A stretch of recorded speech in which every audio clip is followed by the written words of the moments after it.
Following the concept of tenure, estate means relationship between the holder and his right over the tangible aspect of land relationship.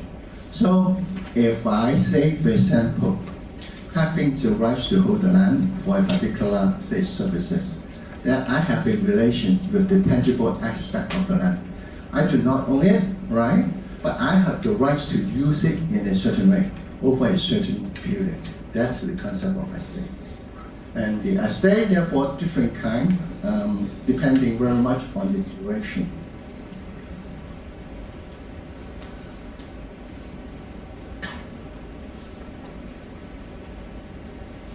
So, back to the good old days, you can see that when, say, the night after fighting the battle, and the king allowed the knight to live over this piece of land, for example, forever. Now, forever means in the England law is a kind of estate. We call it fee simple. Fee simple means that the one having the right to use the land forever, perpetual. Just like now you're buying a license from the Windows, a license there may be what? You can use it perpetually. The perpetual license. Very same. I mean, the very same thing. Alright? So, fee simple. And this person, after he dies, then the fee simple estate will pass to his heir forever. Okay? For example, you can see that after this person died, he may, for example, give his fee simple estate to another person, Mr. A. And Mr. A may say, think that after he died, he gave the estate to his heir. So you can see this person at the very beginning having the right to use the land forever. After that, he divided the estate, I'm talking about fee simple estate, into one. To Mr. A, he enjoyed the right during his lifetime. After he died, then he gave his right to another person, for example, his children. So estate, you can see that it has different duration, right? Now, from then on, estate becomes a kind of commodity, which means that you can sell it. Sell not about the land, but only your right to use the land in a particular way. That is the, say, sources about the government needs.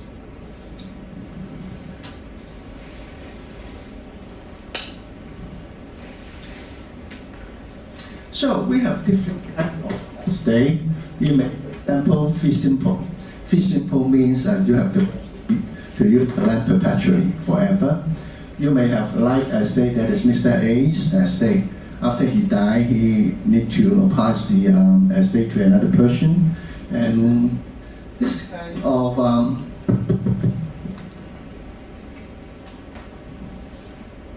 using the land over different period for different purpose. Then we call it different kinds of estate, and different kinds of estate we call different kinds of property. So you can see when we talk about property in land law, we are not really talking about the tangible aspect.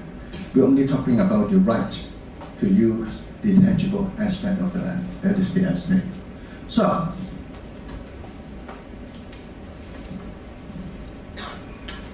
when we talk about ownership of land, we are only talking about the ownership of right over the land. Alright? The original concept about the ownership of land still applies in Hong Kong. That is the government, just like the king, owns the tangible aspect of the land forever. And all people, I mean other persons, only owns the land for a particular period, for a particular purpose. So now the question is this.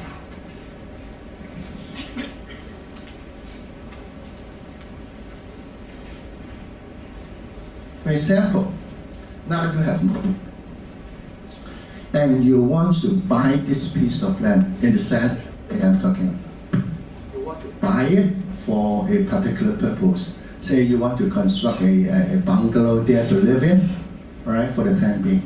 But the question is, the home that you should approach in order to get the land. You want to buy it from the owner of the estate, right? So you can see from after the knight say divide the estate into two parts. One is left estate, one is the estate belonging to the children. Then the question is, to whom that you should approach to buy the land? The children or Mr. A? Both of them have the right over the land, right? At the same time, I'm talking about who?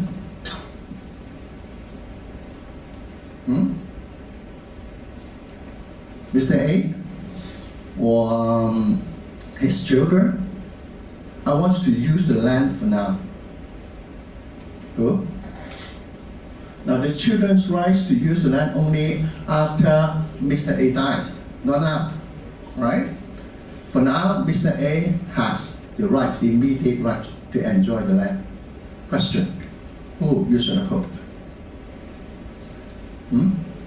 A, right? A, Mr. A.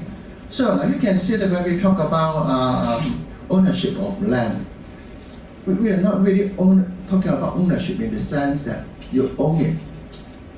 Because when we talk about estate, you can see different person own different things, even at the same time, right? For now, Mr. A owns the life estate, and his children own, let's say estate, I'm talking about in the future. But for now, the children own it. So if you want to buy the land, for example, to develop it, say after the Mr. A died, you should approach the children, not Mr. A, right? Because only the children has the right to use the land after Mr. A died. But if you want to use the land for now, then you have to approach Mr. A, right? Both of them own something that affects the land. So when we want to approach somebody to get the land, we have to ask, who has the right of immediate possession? All right? If you have the immediate right of possession to what I want to buy, then I approach you. If I want to purchase the land to develop it after the life of Mr. A, then I have to approach his children, because their children have the right of immediate possession only. But if I want to buy the land for now, then I have to approach Mr. A, because Mr. A, the only person, has the right of immediate possession. And this right of immediate possession, we call it title. Alright, so when you want to buy something, you ask yourself, what do you want to buy? When you want to buy something, you have to ask, who has the title to the thing you want to buy? So you want to buy the land, use it after after Mr. A died, that the title of the land belonging to his children. Then you approach the children. If you want to buy the land, use it immediately.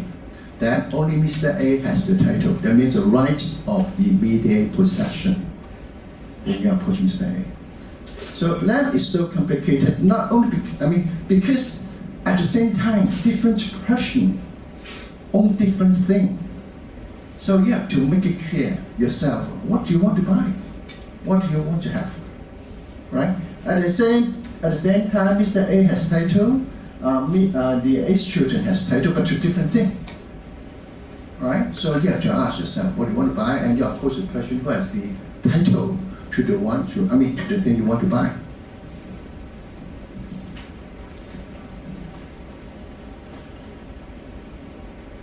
So, title means what? The one having the best right or interest. Alright, the title.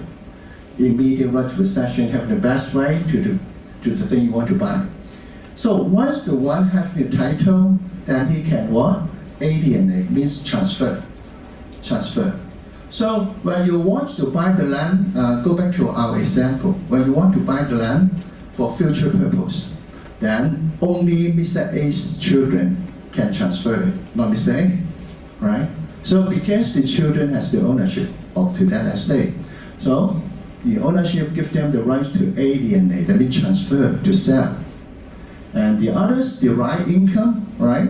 The children may let you to use it for 10 years, just like a tenancy, derive income. For example, Mr. A, now he has valued land, he doesn't need the land, therefore he leases it to you. So the land still belonging to Mr. A, but he can get rental from you. So his ownership and the right income. Otherwise, for example, exclude other means that if you don't have the approval from Mr. A, you cannot enter the lab, just like in this lecture hall. If you are not student of BLE 7, you cannot be here because you are a what? Trespasser. Right? Yes, BLE 26, trespasser. Taught. Everyone smiled. Okay, alright.